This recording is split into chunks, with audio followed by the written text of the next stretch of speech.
Welcome, everyone. I'm Tracy Fitzpatrick, and I'll be your moderator today. Thank you so much for joining us here at Netcom Learning, a market leader in promoting lifelong learning, training, and talent development solutions.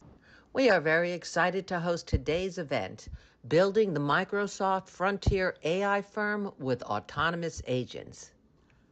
Presenting today's topic is Ronald, founder of U.S. Computer Support and a dynamic educator specializing in AI, Microsoft 365 Copilot, security, and governance.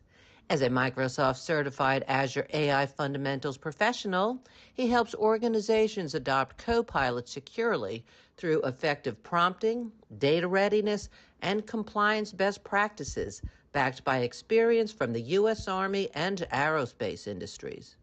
Please bear in mind that this is an overview of a very robust topic. We offer a collection of technical and business courses that can be tailored to your specific requirements. If you are interested in a further discussion, you can make an appointment with our learning consultants through our website at netcomlearning.com. Today's session is also being recorded, so you'll get free access to the recording in the next 24 hours via email. Netcom Learning helps customers build innovative learning organizations by achieving a smarter workforce, adapting to change, and driving growth. We do this with a broad catalog of offerings, developing customized learning plans, and our global delivery capabilities. Since 1998, we have been empowering organizations with our managed learning services to help them reach optimal performance results and address challenges. We do have 9 practice areas in which we specialize. They encompass people, process, and technology training. Today's presentation is from the Data and AI practice area. Netcom Learning offers a comprehensive training portfolio of courses for the topic being covered today. Our upcoming classes include various trainings on the given courses. You can also access a variety of marketing assets, such as the free training and blogs, by clicking on the available event handout. These offerings can be found with a simple search on our website at netcomlearning.com. Today's session will explore how Microsoft Frontier AI Solutions on Microsoft Cloud helps organizations become frontier AI firms, enabling intelligent agents to move from assistance to secure autonomous execution. You'll learn how AI-ready infrastructure, modernized workloads, and data platforms provide the foundation agents need for context and accuracy. This masterclass will demonstrate how these capabilities integrate with Copilot across Microsoft 365 and Dynamics 365, while embedding governance, identity, and security by design as autonomy scales. Now I would like to give you a quick overview of the logistics before we get started. To begin with, you do have the option to view in full screen by clicking on the full screen button on the right side of the GoToWebinar viewer. Simply hit the escape key to exit the full screen. Everyone has been muted except for our presenters. Feel free to submit any questions you have for the presenters here in the questions pane, and we will address them at the end of the session. And to get the best out of today's events, we've included the slides, courses we talk about, and marketing assets in the Handouts section of your GoToWebinar viewer. You may refer to them at any time to get a better understanding of today's topic. And we do realize that some of you may have to leave early, and want to let you know that as you do leave the session today, you will be presented with a short survey. We would like to request for you to take a quick moment to participate in that survey. Your feedback really helps us understand your learning experience and improve our future sessions for you. The survey answers are measured on a scale of 1 to 5, 5 representing outstanding and 1 representing poor. And now I'd like to pass this over to our trainer to present today's topic. Hey, Ronald, thank you so much for joining us today. Thank you, Tracy. My name is Ronald Clanton with Netcom Learning. Today we'll be talking about building the Microsoft Frontier AI firm with autonomous agents. So if you can take a look at the PowerPoint slide, obviously Microsoft is one of the frontier, one of the founders of just IT in general. So it would just make sense to have a firm understanding of the AI and the autonomous agents that it presents. Let's get started. Again, my name is Ronald Clanton. I have a Microsoft background where I've been working in the industry for over a decade. Also, training various individuals from the military, civilian, enterprise, and different entities all over the world. I have several numerous certifications and a few college degrees that I utilize, and as I said, plenty of experience with Microsoft. I'm also a subject matter expert when it comes to artificial intelligence. All right, let's get started today. Today's journey is 2 hours of fast-paced build of strategy, architecture, governance, and the rollout. So we'll be going over the introduction to the frontier AI firm, agentic AI with Copilot in Microsoft 365 and Dynamic 365, frontier AI solutions on Microsoft Cloud, agentic AI with Copilot in Microsoft 365 and Dynamic 365, security, governance, and trust for autonomous AI. At the end, we'll have a Q&A, next steps with the instructor, me, and to go over just a few of the different questions that the audience will have. So without further ado, let's get started. Introduction to the frontier of AI.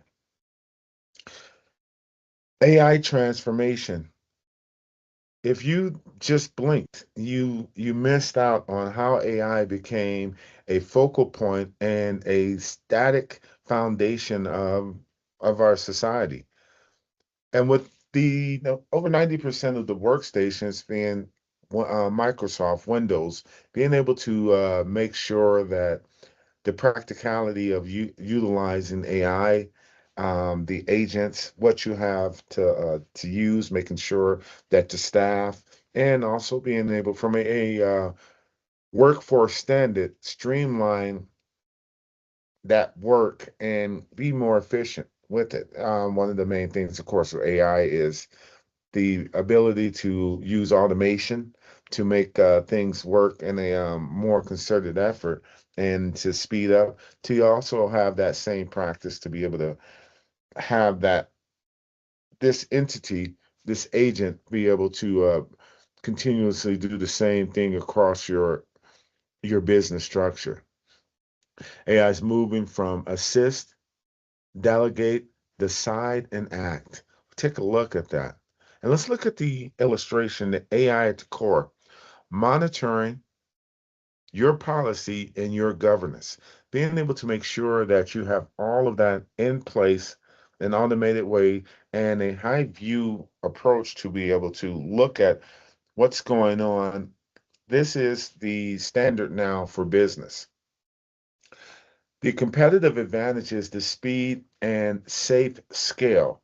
With the automation, with the AI agents being able to, as especially now, able to do all this work to process things, to have that, and on a granular level, you're able to monitor the movements of the AI as it's doing that, and it reports as that as it does its work. Getting the training, having the skilled staff is something that I want to interject at this point in time. And what I see throughout the industry, next month, I have a meeting with a few thousand different businesses, and the main thing is they don't have the skilled labor to utilize this fantastic tool and this way of doing business now. Something to keep in mind. Agents need guardrails. Obviously, everything has a security security focal point. a need to protect it and to make sure that it stays within the confines of what it needs to do. Identity, policy, evaluation, and monitoring. Identifying what you need from these agents, what the agent needs to do, making sure that it doesn't go above and beyond what it's supposed to do, and how it can affect different departments or just mess up what you were trying to do in the first place. The policy, your policy is inflexible. This is what it's to do and nothing more, nothing else. How you have that set that you can have this in place so that you can use this over and over. You can add to it um, how you need, but you need a baseline to work with. The evaluation of the work and also being able to evaluate as it is working to keep that eye on there. I've always been a proponent of AI, but I always know that AI needs that oversight, that human. You don't put this and forget, even though it can do all this work and automation and everything else, you still need to make sure that the it did what you wanted it to do and didn't miss anything, and it was exact. Evaluation is if it's a human employee, you would provide that evaluation. The same goes for an AI agent. Monitoring, continuous monitoring to watch, having that notes, and to be able to gather that intelligence to have the data so that you can not only see that it did what it's supposed to do, but if there's any other things that you can add to it from that monitoring experience. I see that a lot where some AI agent is being utilized, and then as the work has been it's done, they were able to see, well, we can tweak this here, or we can add this, or even add put this in place here to enhance the business in some type of way. Platform approach prevents sprawl and lowers risk. So you don't want it going over, spilling over into any other data sections or going above and beyond what it needs to do. Obviously, again, the frontier of the AI firm is here. This is what companies are using to build at scale and to make sure that their businesses are competitive. My business consulting has been seeing that those businesses that aren't utilizing this are just falling by the wayside. And now, let me make sure that I provide the information. Here's www.netcomlearning.com. You can see on the screen the phone number, 888-563-8266, and another email, Microsoft@netcomlearning.com. Take a look at a few of the things, making sure that my notes and that I look at some of the different businesses without providing any proprietary information. Some of the pros and cons that they have been able to that I've been able to see from their use of the AI tools been quite an approach, and the I can speak to some of the fear that some of the companies have because it's this is still new technology, but it is here to stay. All right, let's get going. Copilots versus automation versus agents. Copilot helps a person to do work faster. I utilize Copilot all day, brainstorming, and now it's part of a think tank that I've put together. Uh, um, Copilot, again, if you have not used that, definitely use it. There's so many people that are going across the board utilizing everything in any AI tool that they have in front of them. Looking at the Copilot and that interaction with the person, a lot of the training has been to have the Copilot, especially with management supervisors, to be able to talk, go over certain things in real time, and it's like having that advisor right there for you, what that you can utilize. Um, all the capabilities there to have that nuance. I've seen large meetings where the co-pilot was in there and was discussing strategies and even mergers with companies while they were there. It was that other advisor. There were lawyers, different entities within this, and the co-pilot was utilized in there. Automation, being able to process, have things work in a set form where the AI has this esteemed mission that needs to be accomplished, providing here is a step-by-step way to do it, but also providing alternative methods, things to consider with that without having any of the nuances. Sometimes I gotta restrain a little bit from the say emotional, but the noise. Automation can work without the noise. It is what needs to be done, and to go ahead to take. This is how we have to do that. Now, obviously, we have to take into consideration whatever the environment is and where you are or whatever affects it, but you can have that baseline and that template to be able to work with. And let's get into this autonomous agents. The autonomous agents are amazing. Um, Microsoft has shifted this AI strategy from simple assistance to autonomy. The agents, while a co-pilot works with you, an agent can work for you. That is correct. That is how you need to look at this. Executing multi-step workflows, monitoring data in the background, and interacting with other systems independently.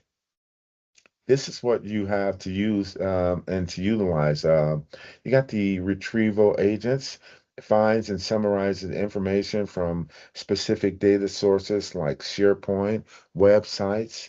Let me give you an example. An HR agent that answered what is our paternity leave policy. You have task agents. Task agents automates specific repetitive workflows when triggered by a user. Another example, a bot that processes an expense report once you upload the receipt. Great and amazing. I've been in business since the 90s, and just knowing, just watching the evolution of how this goes and how this works, just pivoting and setting up business. This is actually helped me to one of my businesses to really get ready to explode within this next 90 days globally. Autonomous agents operates independently, plans steps, and reacts to environment changes. Let's work with another example. Let me think. Okay, a supply chain agent that monitors inventory and reroutes shipments if it detects a delay. These are some of the examples that we have. The automation has fixed rules and the workflows. The workflows are all set. You have that pattern. You have this. A lot of the heavy lifting when it comes to us as humans is putting what do we want? What do we want to happen? And having any contingency plans and being able to make sure that we build with the thought and process to expand and to grow. We have all of these things that we have to make sure that we take into place.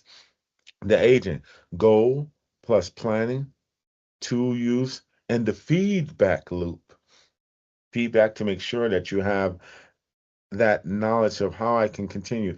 Continuous improvement is the key.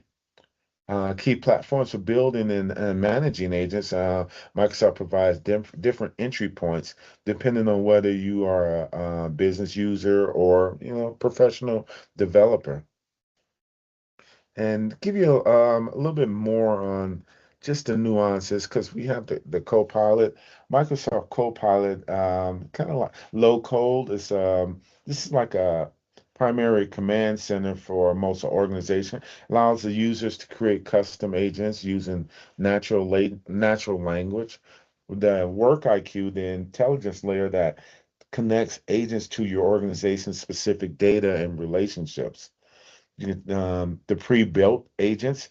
Microsoft has released several out-of-the-box agents for Dynamic 360, including sales qualification agent that researches and prioritizes leads, supplier communication agent, autonomously tracks and confirms orders with vendors. Finance reconciliation agent cleanses data, sets for financial period closing. There's a term that I've spoken before about having clean data, making sure you have that and that workflow. This is how things are set. Remember, this is how business is done now. Keep this in mind and lock that in. Your best practice autonomy grows with controls, human approvals for risk.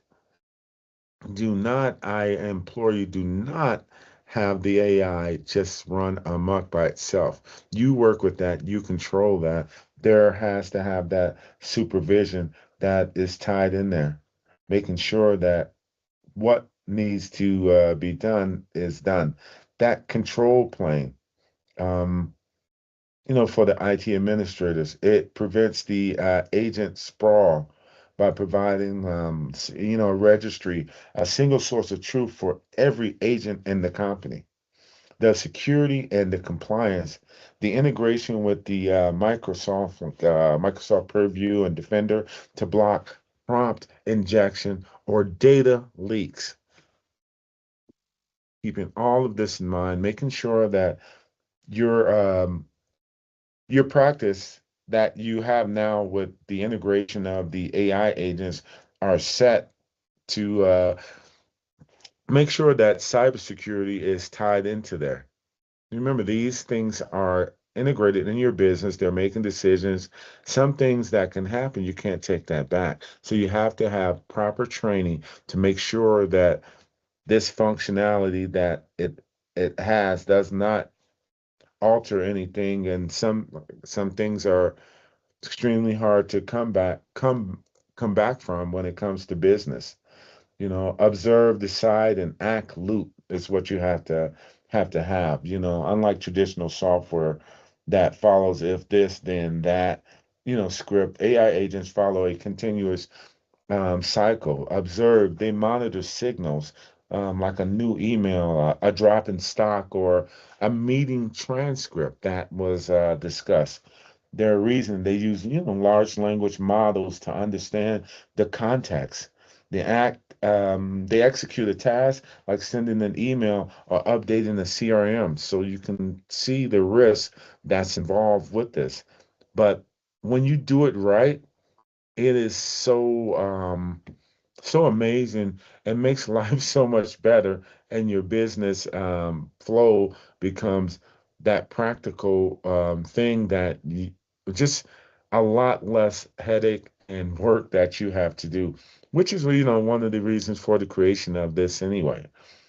Learn they refine their future actions based on feedback or even the new data that you provided. It's just an amazing tool.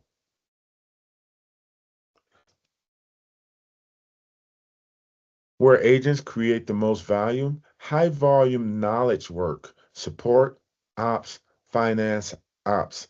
Just my mind right now goes by with all the different businesses and how I've helped businesses to integrate this this new entity into there. I've had some people who are really fearful of, technology, the AI, and how this goes. And now it's more and more just trying to meet their needs to how now they can grow their business, open new locations, etc. Cross-system work, collect context and take actions. Receive the information, the data, the what you have to make sure that okay, we have this now. Where are we going with this? What do we need to we have this, we have the data, we have the agents.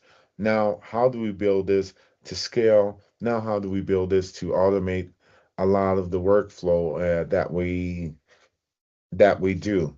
One of the things in business is all of that extra time spent doing this and that and the cost that's associated with that and how that builds and saving money is also making money. That's another strong aspect of where the agents lead to. You get to cut the access off of your day-to-day workflow actions, and you can see the return for your money, the return for the knowledge that you learn to be able to even run these agents. Set clear boundaries. Where do you want everything set up? What is it that it doesn't need to go into this or that? As we mentioned with the finance ops, where we have things set with our departments that doesn't work overflow, as far as this, the human interaction between departments, there are some things that are need to know basis. And this will help you because you have that agent just to work on that, just to keep the confidentiality set as we, the basis of cybersecurity, confidentiality, integrity, and availability. Making sure that you have all of that adheres to the strong principles, keeps you within the framework of NIST and your business to be able to have this and bleeding things over and that keeping your data safe, keeping your information safe, even if that means within side of your organization, keeping the information safe makes it a lot better. The less people know, the less you run the risk of different information being leaked or things happening because the the interactions of that team or that department, they could work with anonymity to be able to do what they want because they're just utilizing the agents themselves. Teams prepared for data quality and monitoring discipline. A lot of that, keeping an eye on the AI, making sure that it is what you want it to do. But your data has to be good. This tool, it can only work with what you provided, making sure that any antiquated information has been scrubbed from your data, keeping it clean, crisp, tied into different areas. We look at, for instance, GDPR, the rules compliance by state that you may be in, or what country you're in, and how you have to make sure that it adheres to, let's say, data sovereignty, so that the agents can move but not break break any things, break any laws or international laws, state laws, local laws for that reason also. Keeping that data tight, making sure that this has tied into what you have working here. One of the instances consulting to a team was a manufacturing company that wanted to now make these things right here, but having the agent to work, making sure that it didn't cross over and do anything wrong for their operations in a whole different state, and the preparation to have that, and by having the agents, by the way, they were able to, even though they had to backtrack, they were able to fix things and still meet the deadlines that were set for them.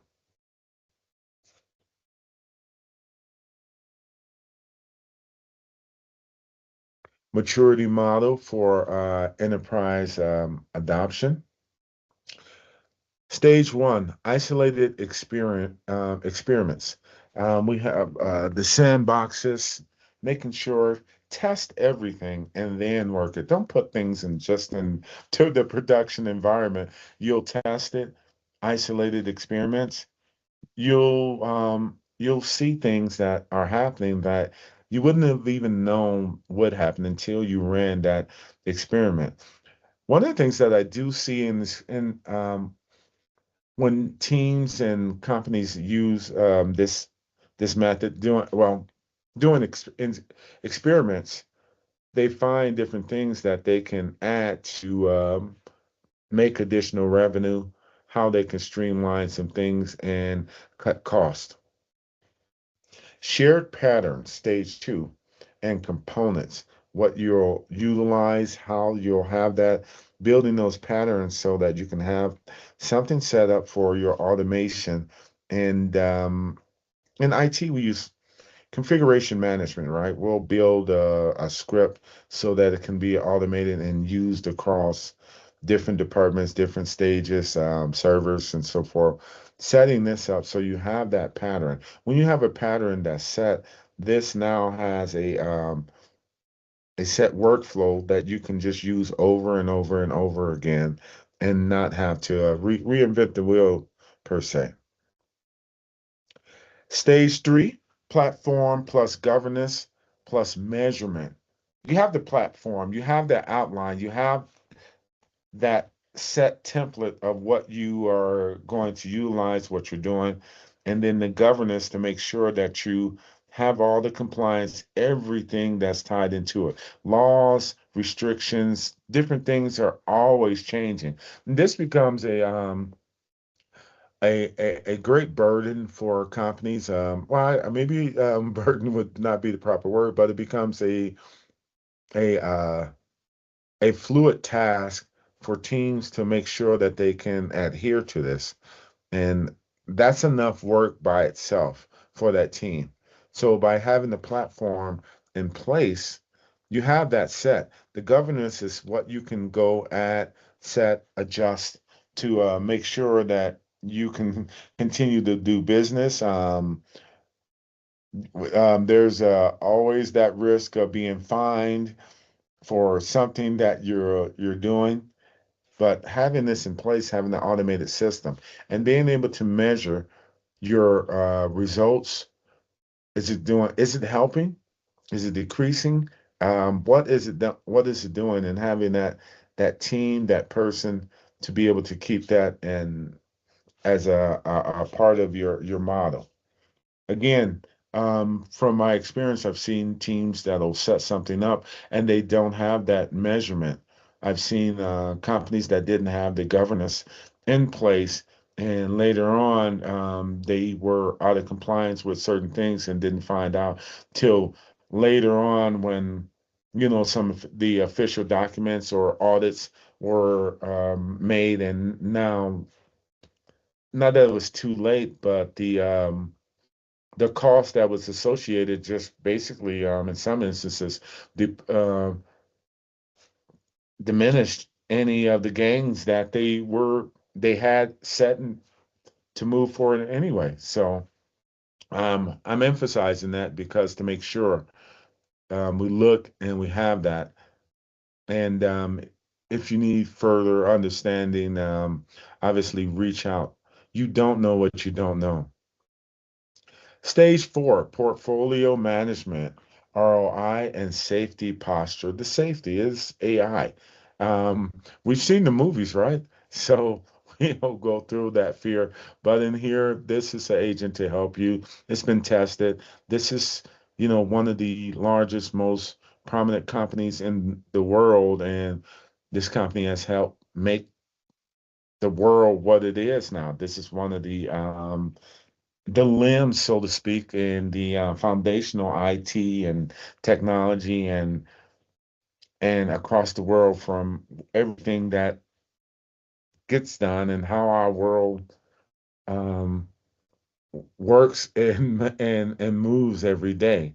So obviously, there's been extreme testing and how does this work? And the designs are always made for what?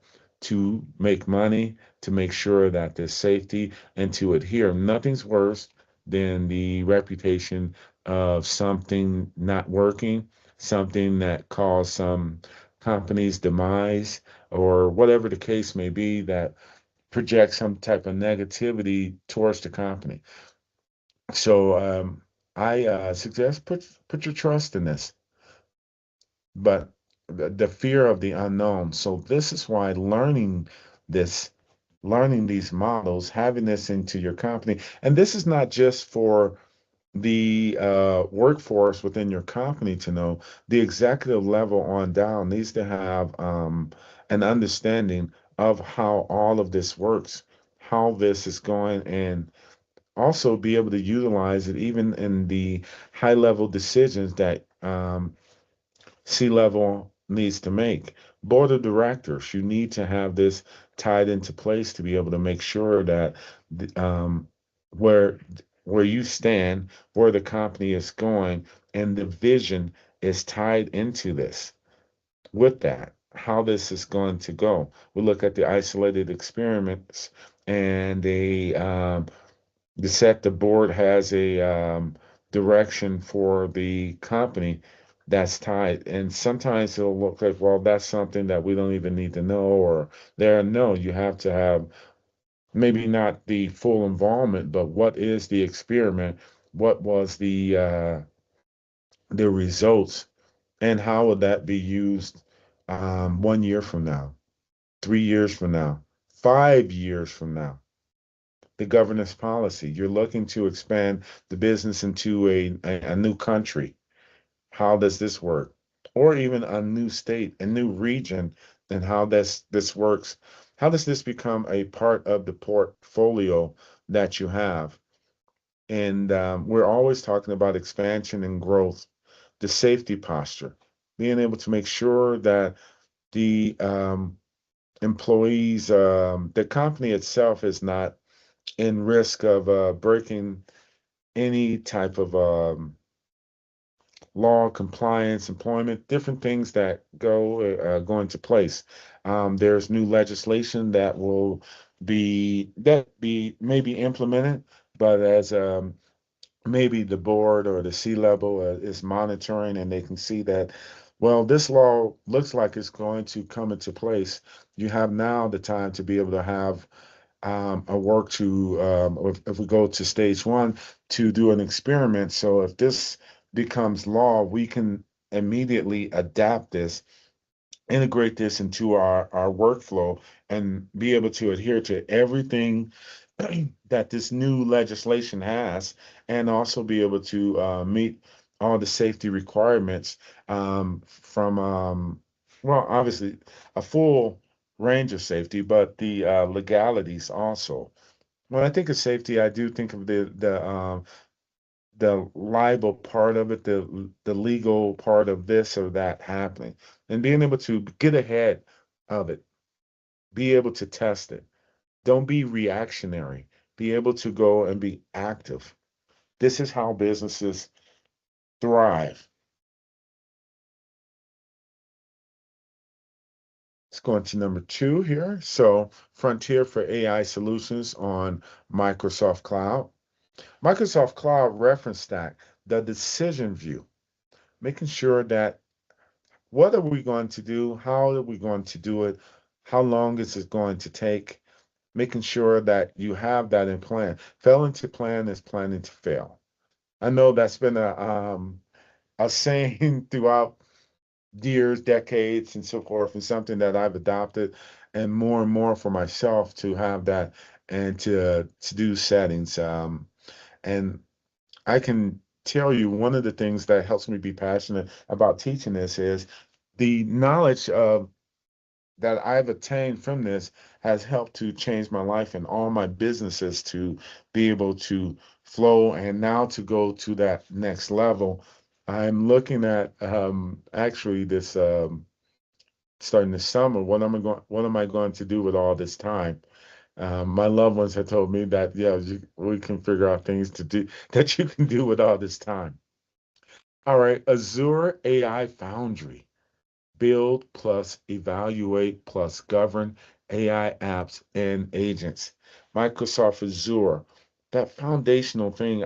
I love how the AI has been built. And because Microsoft is that powerful tool that's tied into all of these things that we work with. It's so easy to get with a vendor or to know that this person utilizes Microsoft's and to work with that Azure across other avenues or be able to provide services for them to observe or go into what they are doing and make sure that your your team can work with this team and can get all of this together.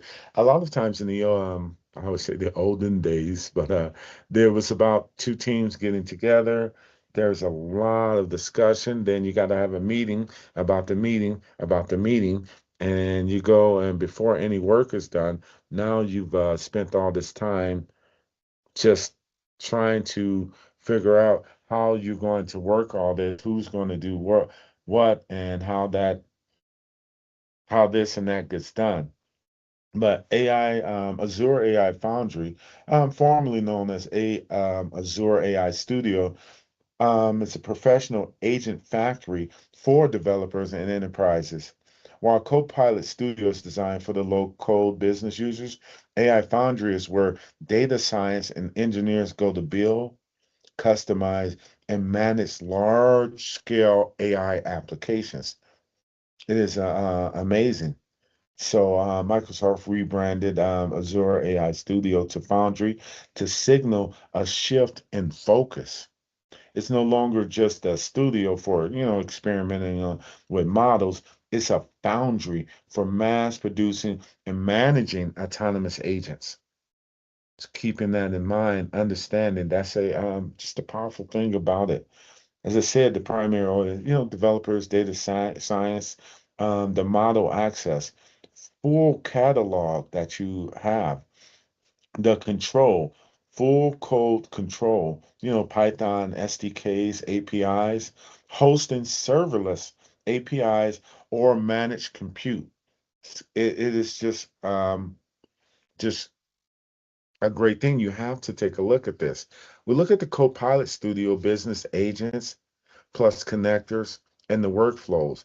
That constant assistant where you don't have to call this person up and there. You can attach it to all of the tech that we keep technology around us anyway, and we can reference that, and all that information is just set there, and we can always go back. What we were already discussing and working with it, we can immediately, hey, let's go back to this.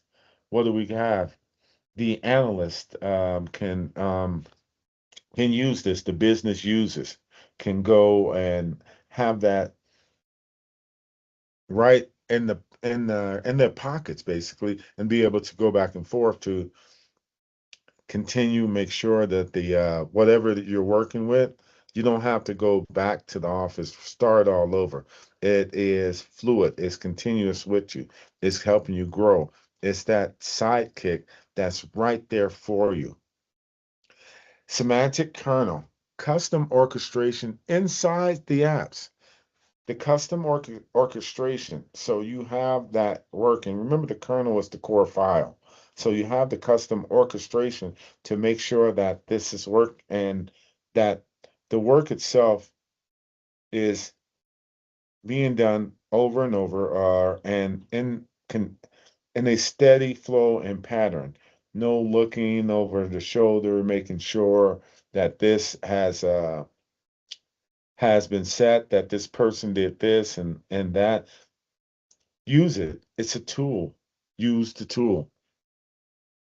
Fabric, One Lake, governed data foundation for grounding. So we have the governed data for your foundation, as we discussed before, not being in compliance with whatever the case may be, can be disastrous for a company. Making sure that all your information is set to where you have that and nothing, those late nights of worrying. OneLake is often described as the OneDrive for data.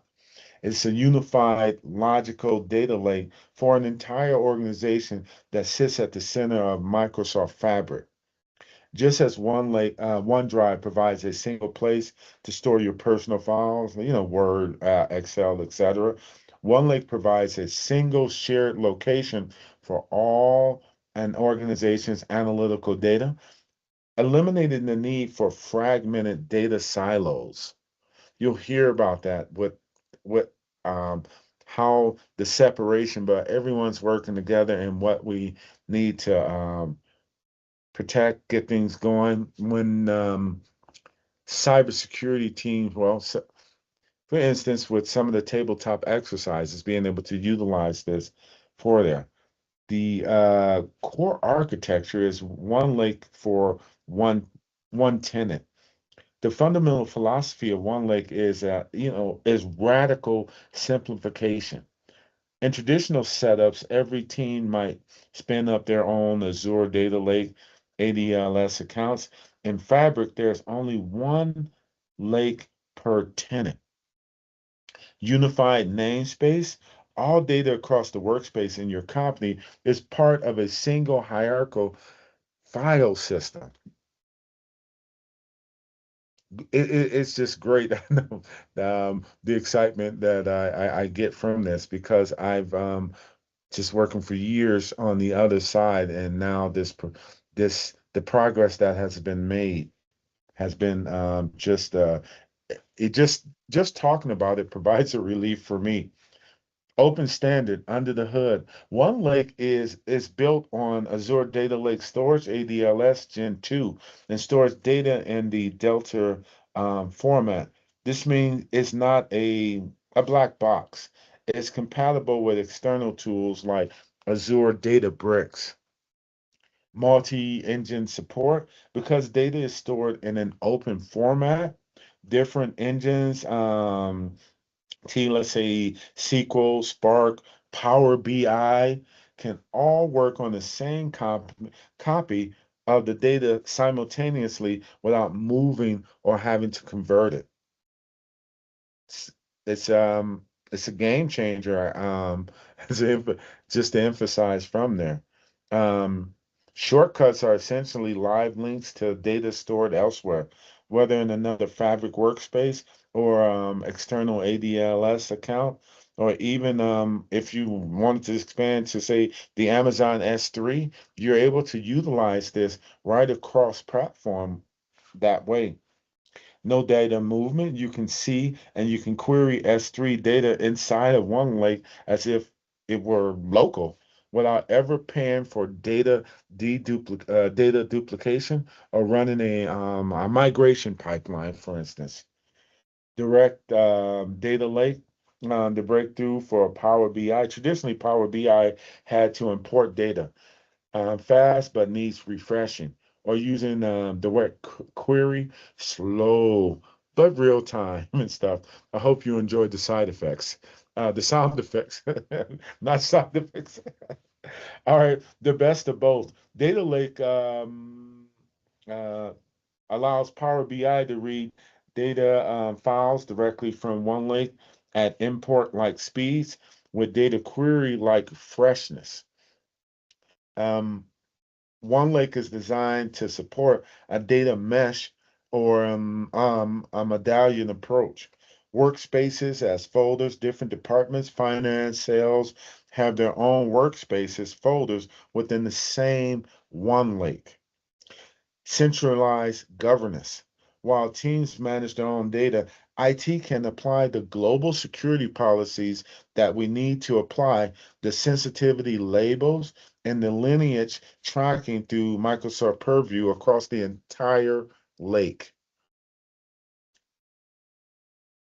All right, let's take a minute to think about that. I know that it's probably going into here or there a lot, but I am just thinking about how it has helped different businesses, and just the things now that I'm able to do. And now it, from a business personal perspective, helped me to be able to expand globally with a lot more ease. Now we go to intra plus purview, identity plus info protection and compliance. While Microsoft Entra and Purview are, distinct product families, they act as two halves of the Microsoft Zero Trust security model. I know we hear that all the time about zero trust.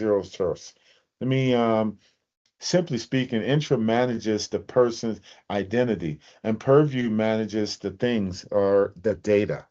So think of Entra as identity and Purview as the data and the functional relationship. So the work together in a handshake architecture, one identifies the user, the other determines if that user is allowed to touch a specific piece of data based on its sensitivity.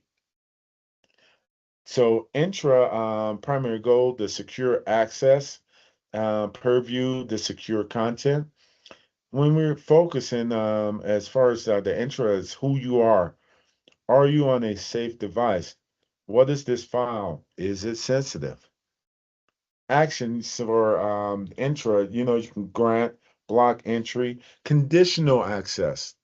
That's very, very important.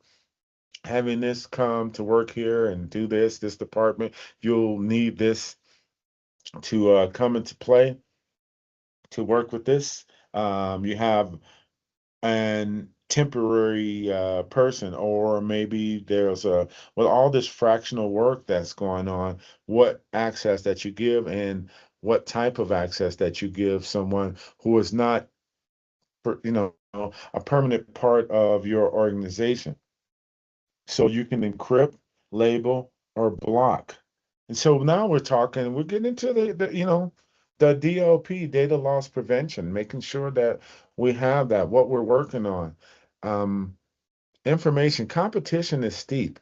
Everyone is now, well, I use that word everyone, but lots of people, lots of enterprises are now integrating this tool into their repertoire. So you're not the only one. Keeping your information safe, that is up to you, and making sure that they can't use or work on the same projects you have or whatever you have, and um, your privacy of your data, keeping that, making sure that's together. So now we got Microsoft Intro, we got the bouncer at the door, and the Microsoft Purview is the safe inside of the room. Hope that's a good a good explanation for you. Let's talk about how they integrate the adaptive protection.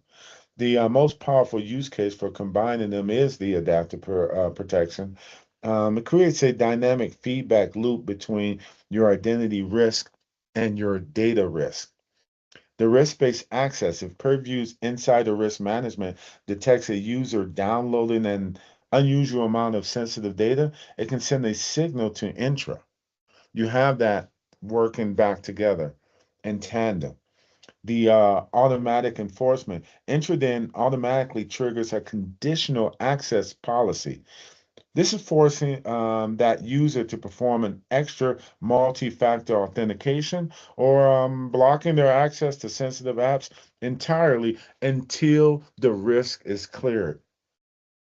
Label-based encryption. When you apply a high confidentiality label in Purview, it uses Entra ID behind the scenes to manage the encryption keys.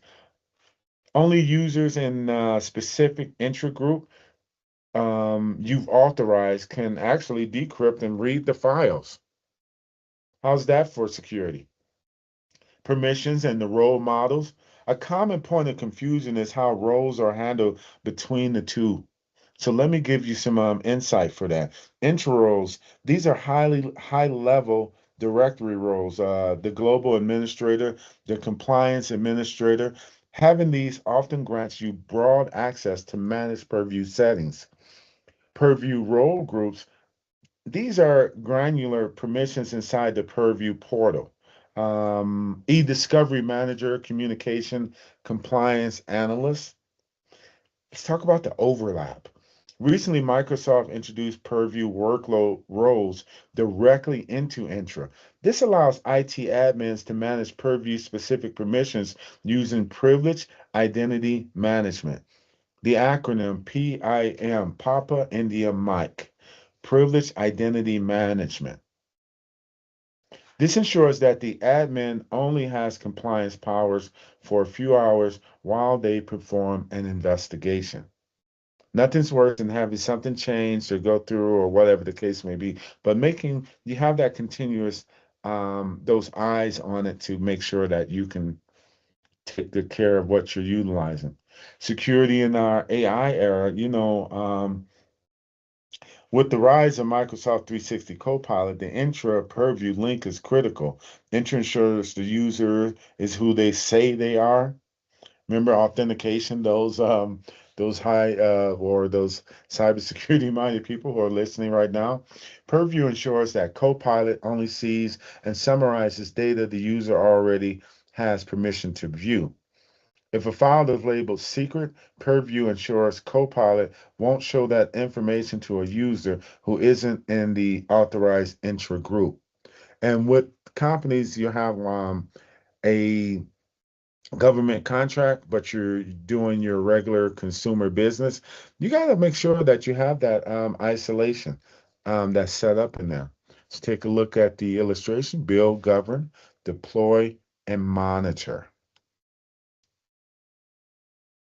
Azure AI Foundry, why it matters, central model, deployment management, safety features, policy, integration, evaluation workflows. So the quality, the groundedness, and safety, the monitoring paths for production operation, having that tied into there, and to have that not just a high level look, but to be able to see things in action with the Azure AI Foundry and how that is just how it works, making sure that you understand it's working like a hub for you, you know, giving that cognitive services that you would have with the Microsoft Foundry, the Azure Foundry, I should say. Yeah. Again, Azure AI Foundry and why it matters.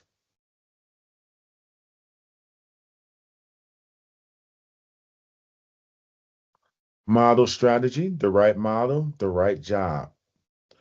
You have to know what you're using, what tools you're using, and what tools you don't want to use. Frontier models, deployment pipelines, smaller models. So frontier models, complex reasoning, and ambiguities, pardon me. Um, Smaller models, speed. Well, anytime you're thinking about smaller when it comes to business, you're thinking about the speed that it has and obviously less cost that is tied to it. Route by complexity, risk, hybrid approach, making sure that you have that knowledge and database. First and foremost, find out what you want to do, how to do it, and how you want to grow. Making sure all of that, the route, the complexity, risk, the hybrid approach. Validate on real tasks and failure cases, not demos. Failure cases, making sure that all the decisions that are being made can be made with the right rationale that you would use in the case of not having an agent available. Making sure that this and one thing I want to emphasize is the different businesses or different departments across how this affects a different business. Um, Choosing speed and integration, power and ownership. One thing to keep in mind, as we mentioned earlier with the Azure AI Foundry, is that power and that ownership that you get from there. When you are using that tool and you have that, and your team has learned the ins and outs of it, it's a whole different feeling with that.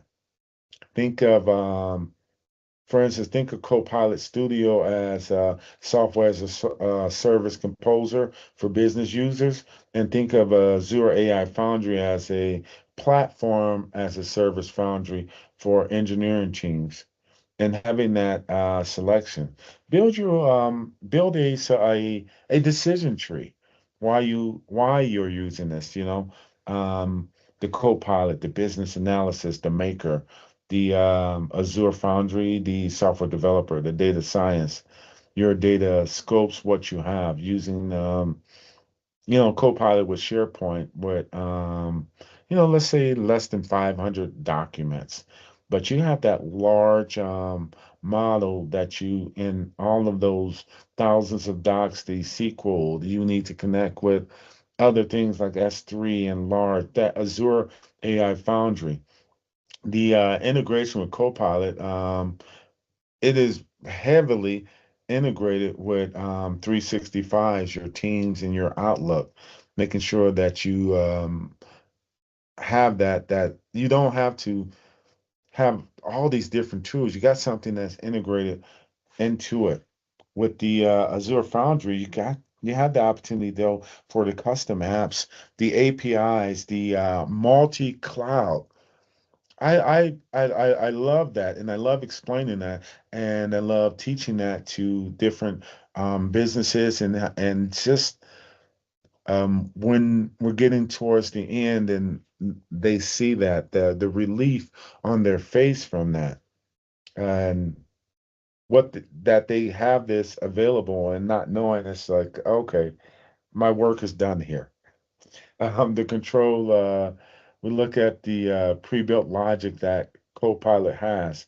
But again, the Azure, the full control over prompts and over the models is something that is is well loved once you have that. Both work great together and make companies what they are now, just leaping over all that baggage that they used to have. The Copilot, the low code, visual versioning. And with the Azure AI Foundry, you can have the GitHub, DevOps, CI, evaluation labs. You have that available. Your business with the Copilot, you got that one click to Teams or to the web. You have that. With the Azure AI Foundry, you got the custom web, mobile apps, and managed endpoints. Having that whole setup. So your whole company transfer, have them learn the models, have your company run with this, and have this as your foundation of your company, and watch how much um, other things or manual use cases become obsolete. And look at the time that you'll pick up from having this. The rapid transformation, the proof of concept in days, not weeks. The ecosystem, your agent primarily interacts with 365 data, a graph, or powerful platform dataverse. The governance play, you want the agent to automatically inherit the existing security, the DLP, and the compliance policy of your Microsoft 365 tenant. So you have this there. Um, Strategic innovation that you have with the Azure Foundry. We're looking at, the high stakes that you have, the high scale agents that require that custom architecture, the complex logic. You're building a multi-agent system where specialized agents must collaborate, negotiate, and hand off tasks to one another.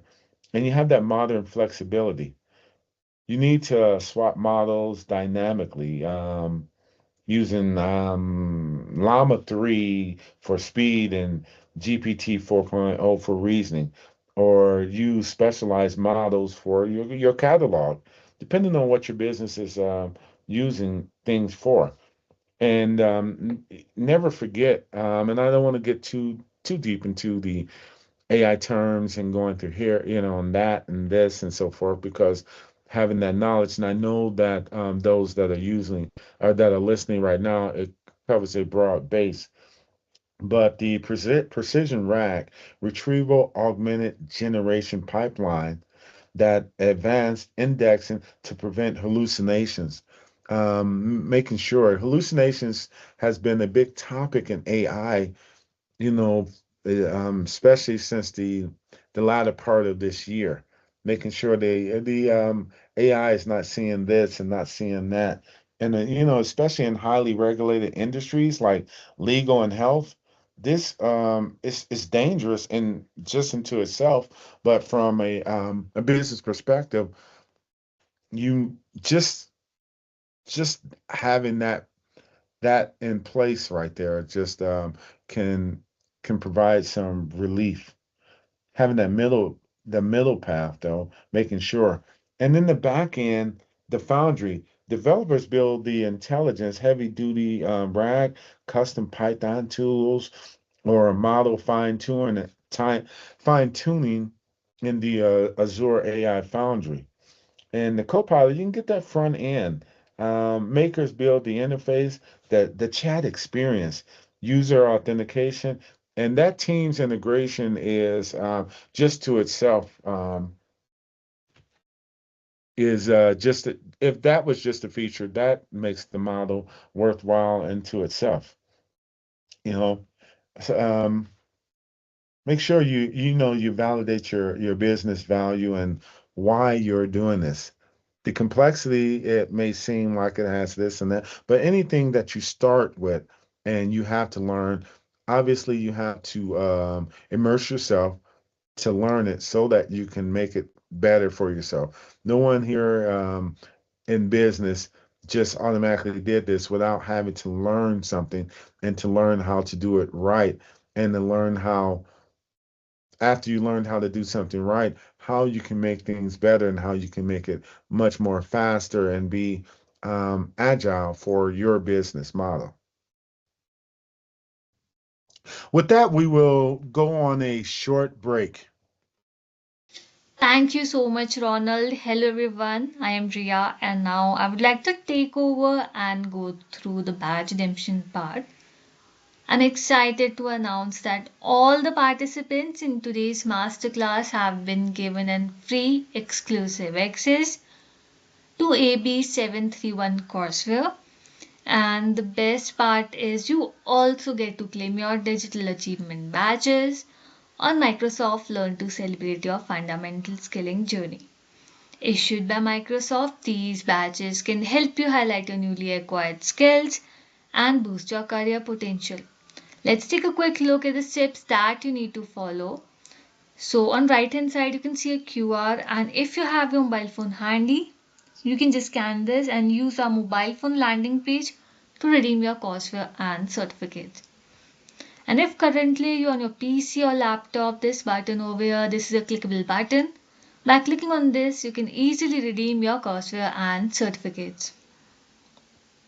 So let's quickly see 3 steps that you need to follow to redeem your courseware and certificates. So step number 1 is signing to a Microsoft Learner account using your personal or professional Outlook or Hotmail account. And if you already signed in, you will directly be seeing step 2. So this button over here, this is also a clickable button. By clicking on this, you can also redeem your courseware and certificates. So step number 2 is your unique code will already be pre-filled. You don't need to add anything over here. You can click on redeem button to redeem your courseware and certificates. Step number 3 is you will receive a message indicating that your achievement has been added to your profile. You just need to click on this view profile button, and now you can access your Microsoft official courseware module from the training tab. So we'll quickly show you an example of how your redemption page would look like. So to generate or download your certificates, you need to follow 3 steps. First, you need to click on achievements, then courses, and you can see this printer icon over here. By clicking on this, you can easily generate or download your certificates. And don't forget to tag Netcom Learning with that if you're showcasing your achievement on your social media or LinkedIn. And if you have any query regarding the badge redemption part, our team is there in chat. You can just type your question and they will help you with that. And with that, I would like to leave you for the break. Thank you so much, everyone. We are now going to take a 5-minute break, but before we do that, we are going to launch a quick poll that we want to invite you to participate in. Doing so helps us know how we can better serve you by telling us who might be interested in more information or in taking some additional training. In addition, we have a lot more informative webinars coming up, so please go to netcomlearning.com/webinars in order to register.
Welcome back, everyone. Let's cover the remaining session. Data foundation, fabric, one lake for grounding. Curate authoritative resources, avoid the rag, everything. Ownership, the freshness rules, keeping your data fresh, making sure that what you are working with has that. This stale data, the stale thing that goes and you have this. Look at your data, go through. You'll have all this extra time. What are you going to do with yourself? Go check your data. The lineage access control for the governed retrieval, keeping that in compliance. I'm sure your legal teams right there would definitely appreciate you. And then they also have that access to go into there. Remember that you can provide certain types of access to make sure that, okay, you can take a look and go and do this to make sure compliance or to double check this or any type of way that any governance or legal action is moving in some particular way, you can go and be able to agile enough to move your system into a place where you're prepared. Feedback loops, accepted, rejected outputs, and improve quality. Improving our quality. Now, on this right here, where we have the feedback loops, the accepted and rejected outputs. Look at the rejected outputs. What I've seen is some things that were utilized earlier last year, um, maybe last week, there was a company now they are accepting that and they're going to use that as part of their business model. There was a reason why they didn't use it before, and now they can use that now. But it keeps you that agile, that being able to uh, go back and forth with that, to have that available, and to have the data and the reasoning behind why you didn't do it. The unified data foundation, control data, govern access control, AI systems, govern AI controls, and the lineage tracking. That yay or nay, that accepted or rejected, that power that is set forth in that to be able to have that and have that actually for your discussion. Let's get into number three, agentic AI with Copilot in Microsoft 365 and Dynamics 365. Agentic AI in Microsoft 365, we looked at our practical outcomes that we have and how we utilize the some of the practical outcomes like summarizing meetings, the actions, the owners, those meetings. Me for one, long meetings. What can we get to the? Can we get to the point? Can we get to why we're here? Why we need to knock this out? What needs to be done? Why it needs to be done? Um, why we have this and being able to streamline things I'm a big proponent of that. Draft emails, docs with enterprise context in there, making sure that you have that set.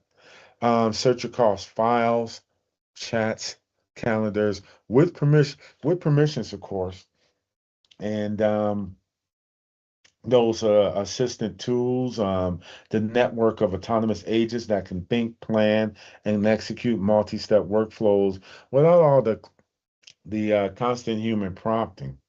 That centralized control plane, and it ignites ignite to manage the new digital workers. This is what we have now. You know, the background execution. One of the biggest shifts is that the agents no longer wait for you to type a prompt. And Copilot Studio, you can now build agents that are event driven.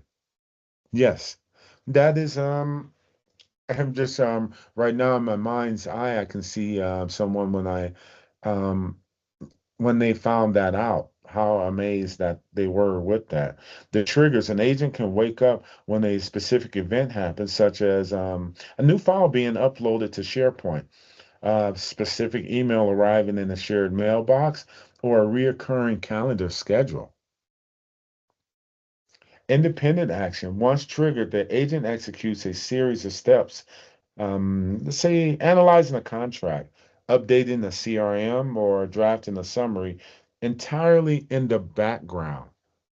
It's great. And having that streamline and that work and all of that set into there, I cannot point that out anymore how great that is.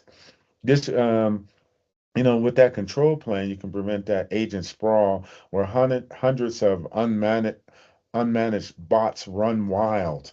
you know, Microsoft launched Agent 365, the admin center, so that now you got, the registry. Basically, it's a single phone book for every agent in your company, whether built-in Copilot Studio, Azure Foundry, or third parties. It can have that. You even have those integrations with the ServiceNow. You got that unified observability, a dashboard showing exactly what every agent is doing, its success rate, and the return on investment, which isn't that why we're all here to learn and how that works, obviously. Now, me, I'm a cybersecurity person. I have my AI in this, but that's cybersecurity and securing the AI itself. So you got to quarantine the security. IT admins can quarantine unsanctioned agents or block them from accessing specific sensitive data. It's another thing that I really love, and that you have. It's just wonderful, those out of the box agents, but just making sure that you can that control. I always worry. I love it. I'm been waiting. I've been loving this since the 80s of like, let's get AI integrated with everything so we can work here, but making sure that we have the control to have this in place and the testing, the things set up. But we have to modernize our business in order to be competitive because so many businesses I see when they fall to the wayside and those large numbers of employees that are gone or this has been wiped out because they're behind the curve from adopting this model into their business.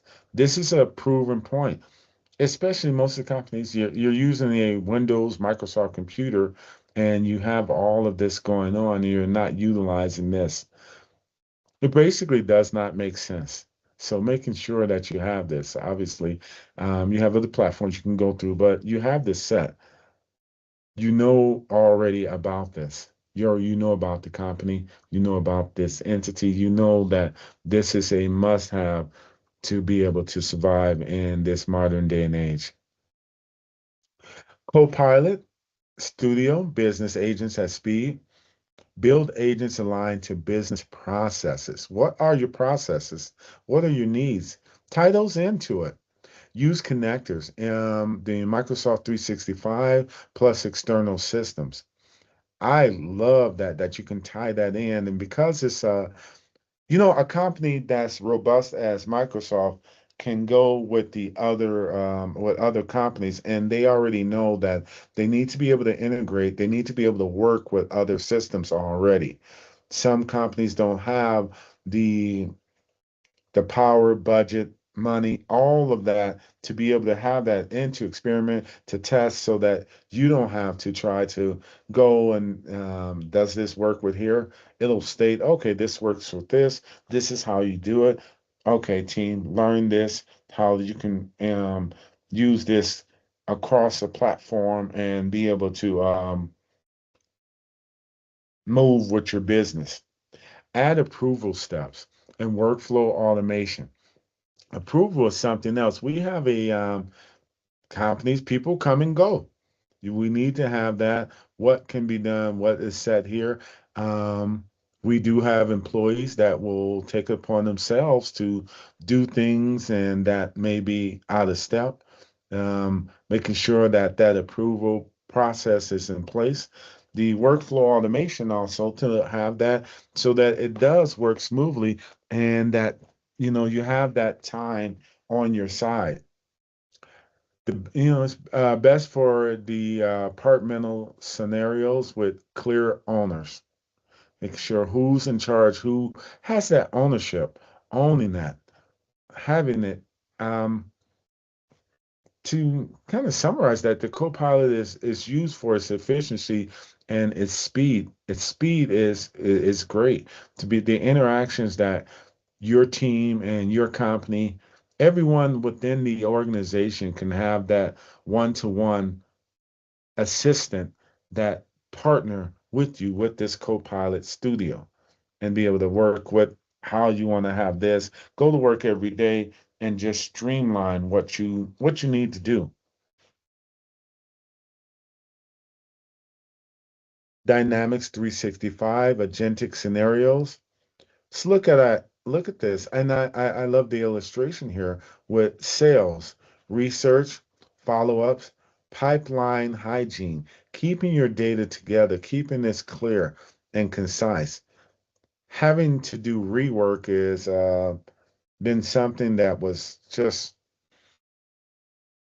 a pain, a pain. It brings back bad and distant memories, if you may ask, or if you were just thinking why the change in my voice because of I've known how to do this from the manual perspective, and it hasn't been that exciting, or just remembering how that works. So that's why I'm ecstatic about having the AI agents now to be able to work with. Customer service, case triage, suggested resolutions. Having that set, nothing's worse than that. And in business, it's not about you get these customers. It's about keeping customers, being able to fix things, being able to streamline, keeping that same customer. One of the things that from personal business relationship is that a customer that I had in the 90s was telling me that they liked doing business with me. I have different business that went through that. But because I was able to address their customer provide resolutions for them, even though this is totally different businesses that I have and go through. I mean, knowing that having something in place even before these AI agents were set. Now this is streamlined to be able to utilize to knock out what their requests, what their issues are, and having that thing set in place is has been a great thing for me right now. Even as I sit here and give you this presentation right now, I know that an AI agent is taking care of something for one of my businesses to make sure that I can, it's not just keep the customer happy, but making sure that I am doing the best that I can for them. They did not have to choose me. They don't have to come. There's other competitors. And with that being said, it's my place to honor them by giving them the best customer service and the best that I can from that. Um, we have our field service, scheduling plus parts, knowledge assist, keeping everything in place, having that. Hey, we will need this part, we will need this computer, we'll need this, and whatever you have that's set up, scheduling the optimization, the parts coordination. There's a auto company that's here in the city that I'm in, they were real skeptical and worried about the knowledge curve with adding this into their business. And boom, this works great for them. It's doing everything that they needed it to do.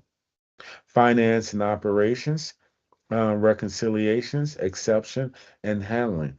Making sure that you have that set up. It is all, nothing can help a company fall better than their finances are out of whack or unadjusted or unexpected expenses or whatever the case is, the numbers have to be right. That's been the saying all the time. The numbers have to be right. So, and this great dynamics form here, the agentics, the definitive shift from AI that answers to AI that acts. Let's get into number 4, modernizing enterprise workloads for agentic AI. We look at what modernize for agents actually means. So the agents have the ability to go and take a look at all of these things from at the same time. So let's just start right here. Clean data defined as ownership, the truth. The APIs, integration tools, what modernize for agents means, observability, first monitored, and identity first access permission. So modernize for our agents. We're making sure that our agents are working just like a human employee for your company has to learn other different things. There's training that's applied. There's being able to adapt to any of the changes that the company has to do, whether it has to pivot, whether it has to scale, whether it has to move in different directions to be able to apply everything that the company needs to meet its business continuity plans. The APIs and integration readiness. Agents need tools.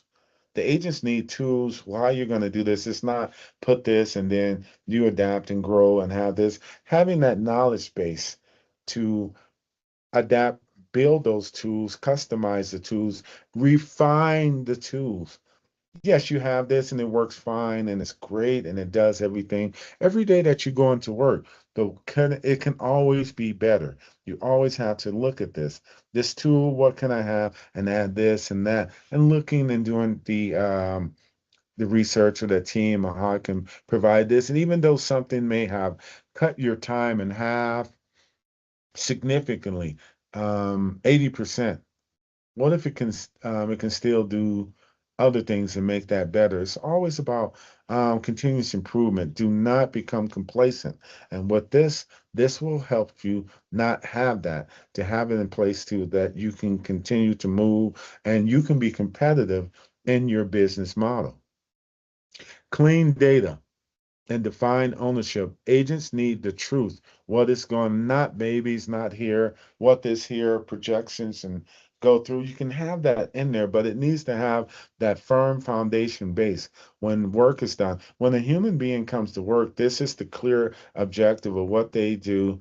This is why I'm doing this. There's some DOD or different things that this department doesn't know what this department, this and that, and so forth. But regardless, when you come to work, you need to know what you do, what you're doing, how you do it. Are you doing it efficiently? Um, are you doing it correct? Can you add or take away things that will provide that improvement? And if the information is clear, there was I remember working in an aerospace company many decades ago, and there was a build and they weren't supposed to build. So now you went through all of this labor work, you went through all of the products, the metal, plastics, everything that was built for nothing and going through and having that. Then why? Because the data was not clean. This is back before the agents and go through there, but I can imagine how much money that cost and whoever the response or how that went, and I'm sure it wasn't good then when I was working in aerospace back in those years. Identity first access. Agents need permissions. This I love, and you should love that too. Making sure that it doesn't do this or take over that and have this. Making sure that the agents have permissions to do provide that actions and whatever it is going to do. That permissions. Observability first Agents need monitoring. Agents needs monitoring. I'm going to, especially significantly this year, since a lot of companies have adapted the agentic AI into their systems, but I want to make sure that now I'll push for sort of having that oversight on the AI. There's that misconception of let's just put the agent, let's just have this, and we don't pay attention to this or that. Not so. We cannot have that. We must have that oversight. Nothing's worse than coming in Monday morning and this has happened, or just finding out that this has changed this or that, or it's broken compliance or it broke the law in general. You are in charge of the AI agent. You look at that. Yes, it's a great tool for the automation and it can do a lot of different things on its own, but you still have to have that, or that person or those people that are observing and making sure that it is in the confines of what it was created to do. No matter what aspect of artificial intelligence that I'm teaching, and of course I'm a big proponent for I never stop with that, making sure that um, as everyone that I talk to, that you still have to have eyes on it. Enterprise operating model, minimum viable. So we take a look at enterprise operating model. We look at the illustration, the business product owner plus measurable outcomes. Come on. That statement right there is why you are here, why everyone is here, why we adapt this. This is the thought, or the seeing your hard work. You look at that, you have that, the measurable, what you can expect. Nothing's more scary, nothing's more stressful than not having any idea, but you have this, you know what to expect. Agent engineer and solutions architect. What are we doing? What are we building? How do we build this? Do we have the the knowledge base, the knowledge worker who can make this happen for us? And we work together as a team to make sure that things are this is what we want to accomplish. The SME, the subject matter experts, to put everything into place to make it happen. Data owner, steward, security and risk partner. The data owner, who owns that? The steward of that data, making sure that the data is set, protected, it has the right information that it needs to. Data is our gold. That is our money. Companies go through here and there, and it was this and that, or what you manufacture. It is your data. Your data can destroy whole companies, enterprises, corporations, countries. Making sure you have that, you have the team, you have that set, and understanding the importance of it, and not taking it for granted in any iota or any little bit at all. Ops, support, monitoring plus incident response. How do you have that? We're monitoring how this is working and being able to have, there are going to be incidents, how you respond by having these automated systems in there to be able to revert something back, to be able to correct whatever happens. That is an important factor that needs to be set in place. This, you have that with this platform. And learning, one of the main reasons you are here is to make sure that you can learn this and learn this model, learn this setup for your business. Life cycle, discovery, design, build, and validate and operate. Life cycle, discover, discover what you have, discover what you want to do, design it. You have the design, build. Remember our testing? Let's validate that this works, that this is even what we want. I've seen during the build or the design factor where that has came, we have this, or the validation now is that now that we know that we can do this, let's go back and let's build with this and that. So ideas discovery can come from this. And then the operation, making sure that you put this in the production field that it is working. Pick high value, bounded workflows. High value. Don't just go pick just because you can do something, just because you have these agents. Pick what the meaning, pick how the most impactful thing that these agents can do for you. Design, what are your boundaries, the tools and approvals, success metrics? What makes it successful? Taking a look at that. Why? Well, this can do this and that, and it's amazing, and you made this, but how successful, how much of an impact does this make for the business, that department, or any interactions within your business? Build orchestration plus grounding plus logging.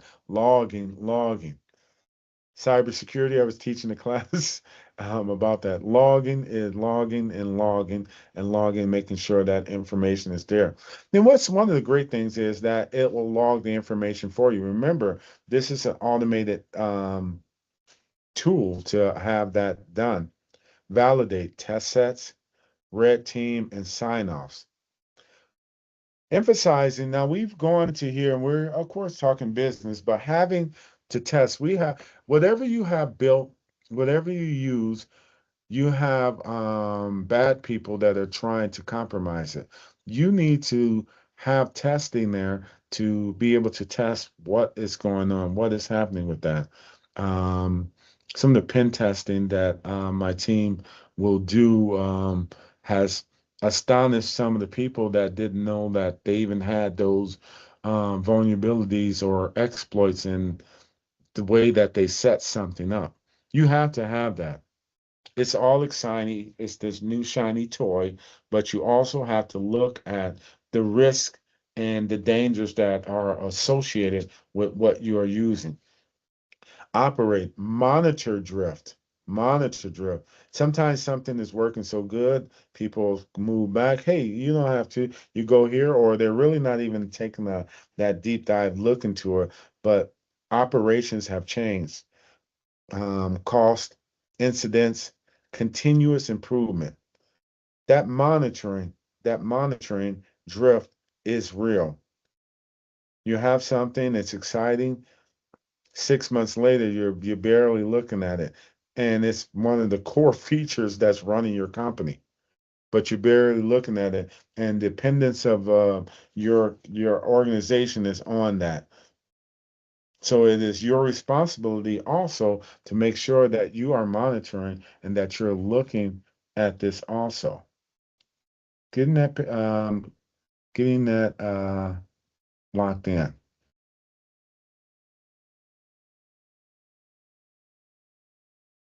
Let's get number five, security, governance, and trust for autonomous AI. That trust has become something of a nuance big. We're watching the news. You watch the news, you go through. Of course, I'm really embedded. I've been here since I was a kid, and was learning about AI and watching movies and going through. I've been fascinated, been working, been looking and trying to learn this and that and how it can work and help and this.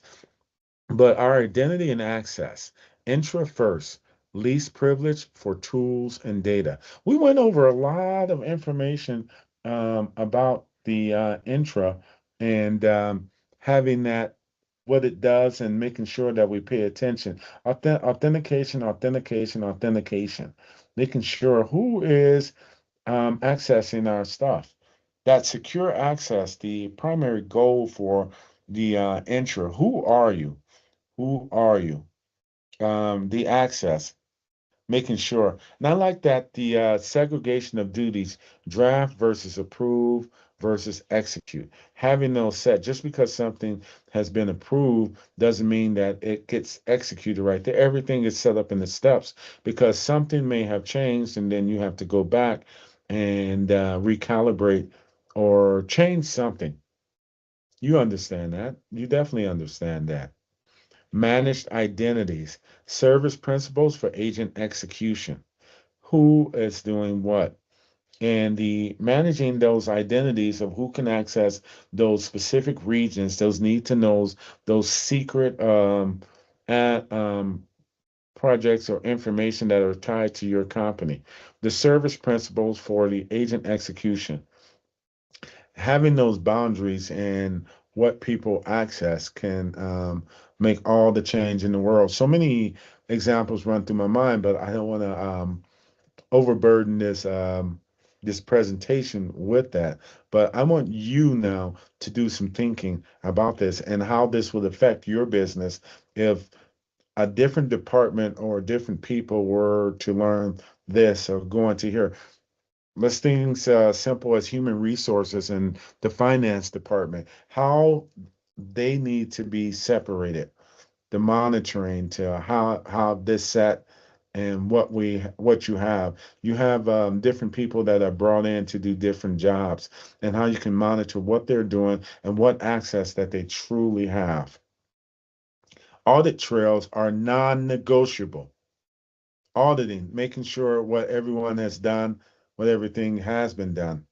One company had something someone did 4 years ago, and they had no idea that this happened. You have that audit trail, you have that locked in. You do not compromise. There is nothing, it's not even really to go into that discussion. This is what you do when you have these tools and just in business in general. You have that, you need to have that audit trail of everything that is done, especially in this day and age. But this is just the a part of this goes with the job. This is a part of doing business. This is what you have set. This is what you do. You do not compromise with that. Identity and access, enter first, least privilege for tools and data, segregation of the duties, draft versus approve versus the execute, as you said, manage identities, service principles, agent execution, audit trails are non-negotiable. Now, our evaluation and observability, the evidence over the vibes, it is so exciting. You're watching these different things. You go through here. Maybe your company is publicly traded, maybe it's privately kept, or just going through. It is exciting, and nothing's better when the company is one of those, you know, companies you're watching what's going on. You're excited about what the company's doing, how it ties into things. It has a social media presence with it and you have that, that's all good and dandy. But your job is to make sure that the business works in the function as it's supposed to work. And nothing's better than having a company that you're excited for and you're happy and you have this going, but you still have to make sure that compliance and everything else is tied in. Success metrics, the accuracy, the groundedness, and the completion rate. Completion rate. Utilizing some of the tools that go through and the excitement about what it can do, but what did it complete? You're running it. Yes, you still have to run it. It's a business. You have to utilize the tools to the best of its ability to accomplish what it needs to do. I'm ex-military, so I'm always accomplish the mission. Accomplish the mission. Regression testing for changes, model, tool, and data updates. Keeping the tool updated. It is software. It does have updates. That agent that you utilize, that tool that you're working with, may be able to do some other features the following week, the following month. Whatever the case is, you have to update. Traces. Tracing prompts in companies. Now, if you are taking notes, I want to make sure that you put that into your notes about making sure that you're watching what prompts were said and done. Prompt hacking is a thing now with different things, and then having agents do this and that. Having that disgruntled employee or that irresponsible employee or this employee that thinks this is funny or that and that or doesn't have that care for the company or what's happening. We know that that is no pulling anything out of the sky or out of the air. There's people or a person that's in the company. It's just a part of the culture. Tool calls and outputs and the decisions, watching what was said, what was done, and why it was done. And you also got to look at the decision that the AI made based on those prompts. Incident response, having alerts and roll back, having that review session. There are different ways, and depending on the urgency or the complexity or even the severity, what can happen, having that review process that's set in place is extremely important. There's a lot to learn and to build from this, and I'm sure your mind now is looking and different things that you engage with are coming to mind. Cost, obviously, cost management and control, model routing and smaller models where possible. Don't just go get the biggest model possible and just utilize that. You have that. Get what you need and what the smallest model possible that you can utilize to get the job done, and then scale. Reduce context. Intelligently summaries and caching, making sure the information that you have. You don't have to overflow or over inundate the data. You just get everything. Here's everything. Have all of this. Does it really need all that? Making sure that you can summarize. You can get straight there to the point. No added jargon that it needs. Avoid unnecessary tool calls via planning. Planning, planning, planning. What do you want? I'm going to get this models. I'm going to get this. This is we're going to use in the business. Why are we using it? What is our purpose for using it? What do we need to accomplish? And I always suggest have those stages. What do you want this to do for you in these few months? What do you want to do in a year? And then put those out of how, put those stages out in your planning. Budget guardrails per workflow, cost per task targets. You will have employees, you will have people in your business. Here's the new shiny toy. Let's use the budget to buy all of this and spend all that. Before all these AI agents, this was just something that was part of business. And now it's much better to watch that and what's being spent and to keep an eye on that. Your compliance. You're in business to make money. You're working to make your business money. Whatever aspect you come into this and what you learn from this presentation, the overall mission is what? To make sure that you're helping the business to make money. Continue with AI transformation journey. So we have our AB 731T00, drive AI transformation for your organization. This webinar showed the vision. The AB 731 T00 shows the execution. A structured AI transformation framework, practical Microsoft 365 plus Azure AI adoption. And we can get a little bit confused when we get to there because um, I speak with people and when I have Azure, they're, oh, cloud, cloud, cloud, cloud. Yeah, to understand and have that. Um, Firm that this is to for your operations, your productivity for your company. Governance, risk, and responsible AI foundations. Enterprise use case identification and prioritization. Your change management for AI at scale. When I'm teaching cybersecurity courses, one of the main things that I push with students is students and businesses that I'm teaching that change management. You don't take for granted that this minor change, how it affects the butterfly effect, how it works here, and what it could do to some different department or some other part of your organization. You have to have that in place. All right. Now continue your AI transformation journey.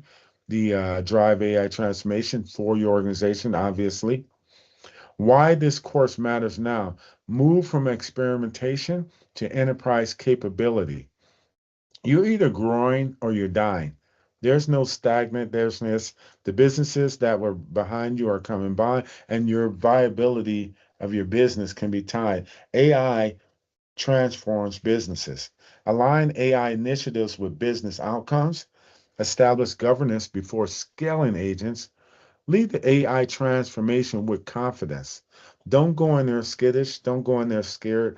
Go take this. This is what is utilized. This is what you do. And you have all the training available to learn this.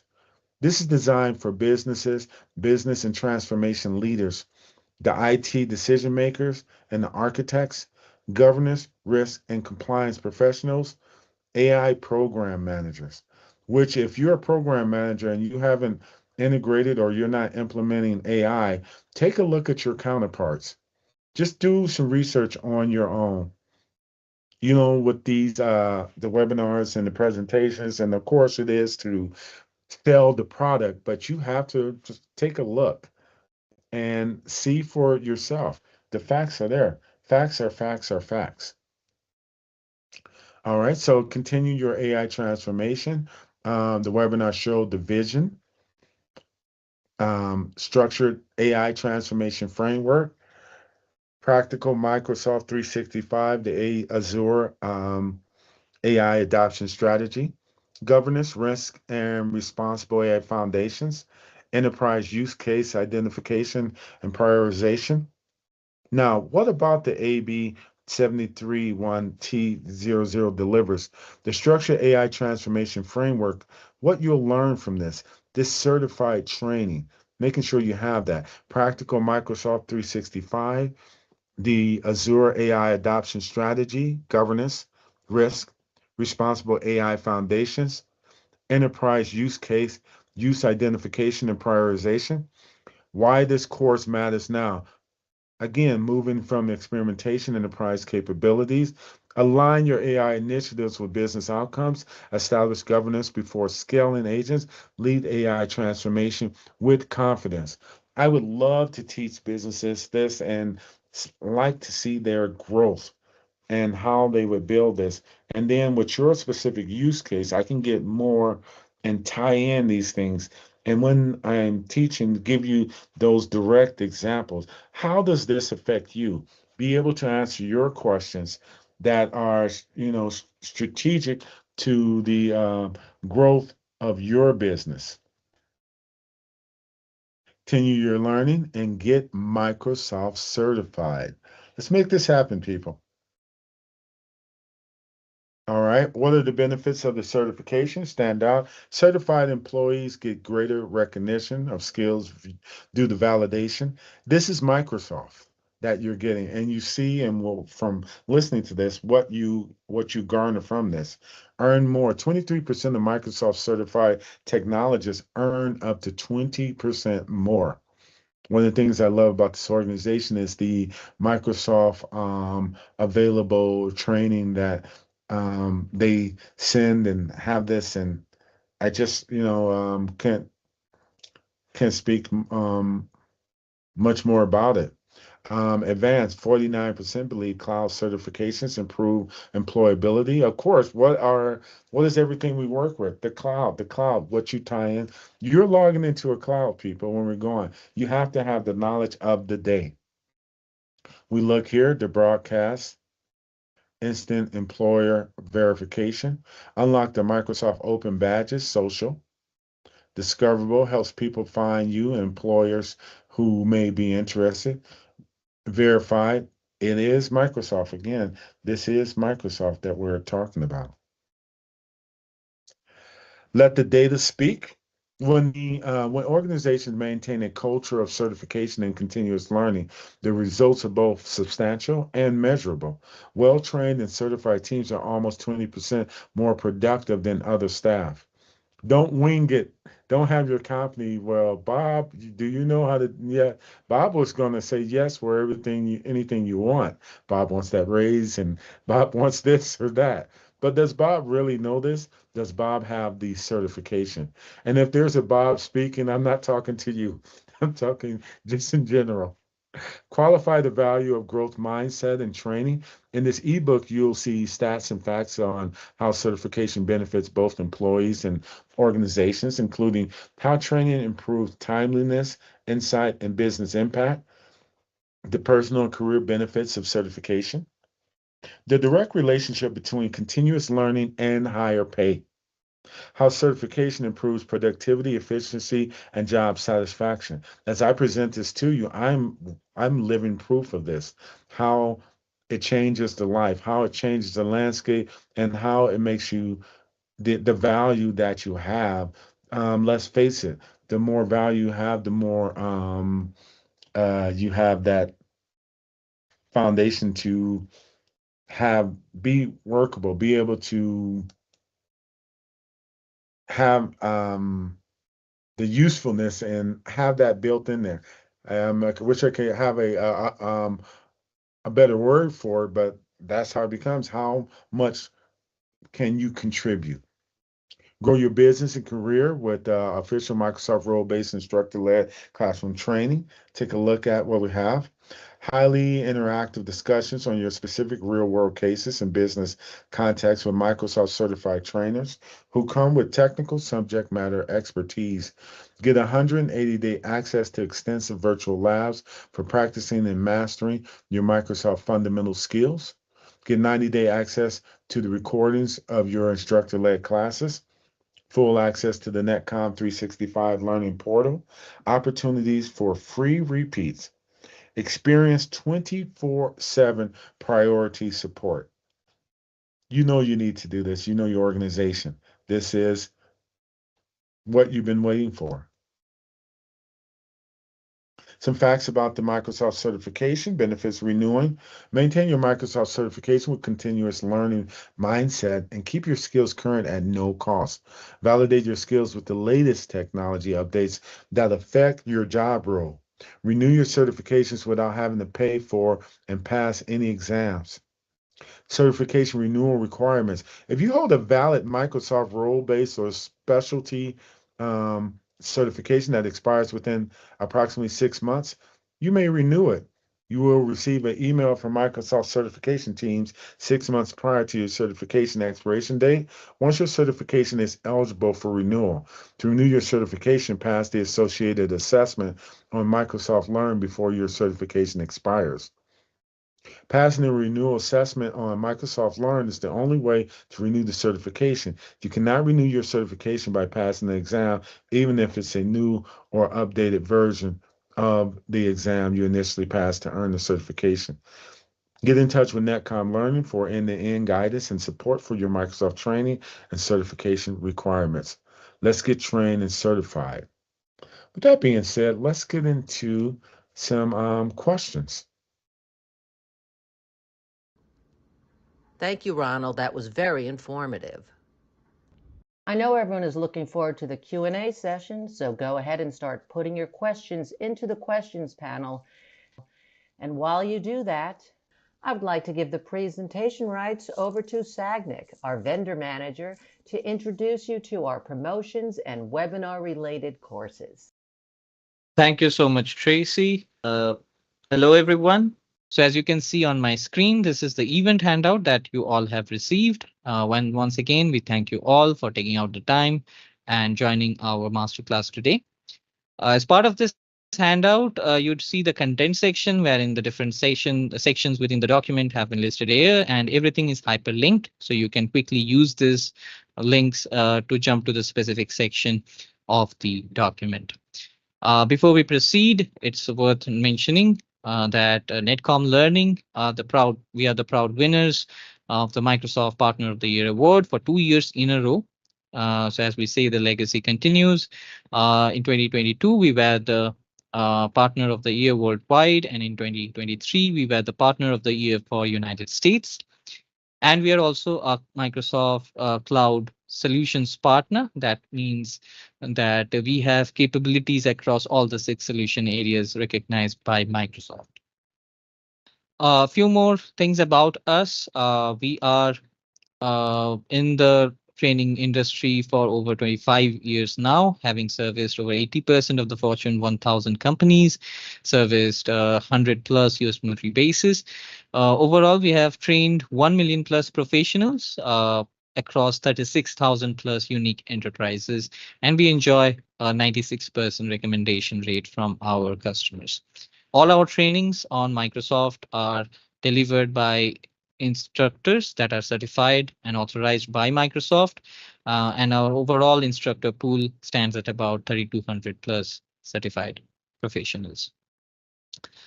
We are your one-stop solution for all your corporate upskilling needs with official training across every major technology and business solution provider. So as we can see over here, we are an authorized training partner for all the industry leaders across Microsoft, AWS, Cisco, Confia, PMI, EC Council, and others.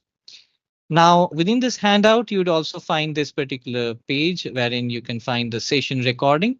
You can use the link to access the recording for today's session and revisit the concepts that were covered in today's masterclass. On this page, you'd find the link to access your complimentary courseware and the digital badges. The same landing page that we covered at the beginning of my presentation. You can find the direct access link here, and the link to which is also available on your chat on GoToWebinar. Also, all the participants will be given access to Netcom 365. It is our student portal that includes a lot of features and resources for you to take advantage of to supercharge your skilling journey. All you need to do if you're accessing it and activating it for the first time is set up your password and then you'd be good to go. We highly recommend everyone to explore our learning portal to take full advantage of all your skilling resources. Now let's quickly take a look at some of the latest offers on Microsoft trainings and certifications. First off, we have the Microsoft Quick Start program, which is applicable across the entire portfolio, encompassing Azure, Security, Microsoft 365, Dynamics 365, and Power Platform. It is truly the best-in-class exclusive enterprise discount offering on your end-to-end Microsoft training across the official portfolio. The pricing model is quite simple and straightforward. If you have a team, if whether you are a large organization or a small organization, and you have a team to train across departments or within the same department, we have two options for you depending on your team size.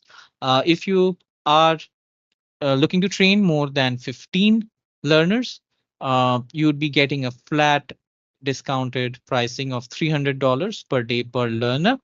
And of course, as the number of days for the particular training increases, the amount also increases, but you get significant savings on this. If you are having a smaller team that is 14 learners or less, then you still are entitled to a $400 discounted flat pricing per day per learner. This really accounts to huge savings when it comes to large scale training.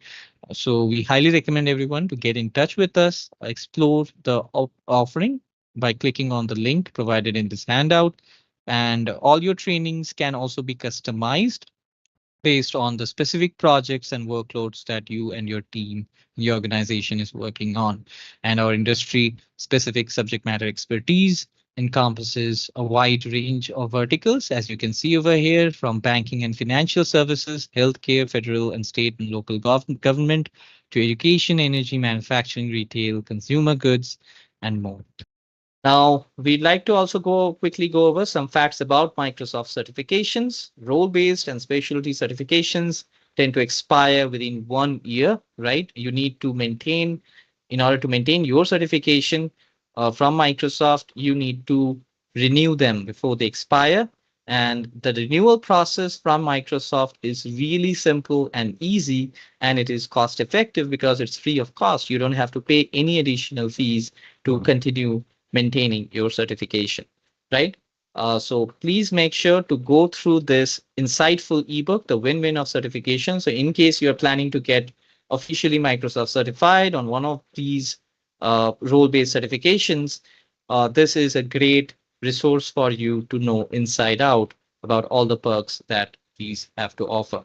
Also, in case you have a team and before you commit to maybe a quick start program for training your team extensively, maybe you want to go for a test drive, right? You want to understand how it adds value to your team, whether it's the right solution for you, whether training is making business sense for your team.